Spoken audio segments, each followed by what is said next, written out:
Okay, so you got the joke about Robert Browning and William Shakespeare standing before St. Peter. They didn't die at the same time because obviously they didn't live at the same time. But after purgatory, they ended up at the pearly gates. And when they got there,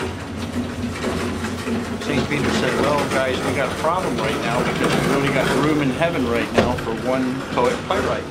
So I'll tell you what we're going to do if you're, amenable to it. We'll do a competition. I'll give you a word and you have to use it in a poem. And they both agreed. So St. Peter said, okay, the word you have to use is Timbuktu. Mr. Browning, if you would, give us your rendition.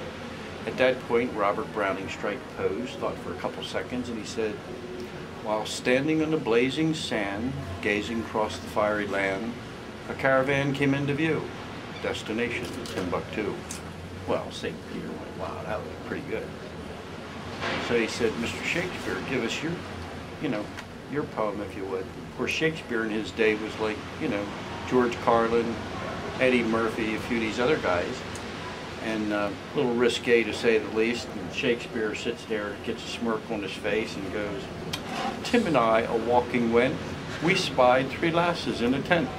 Since they were 3 and we but 2, I bucked 1 and Timbuktu.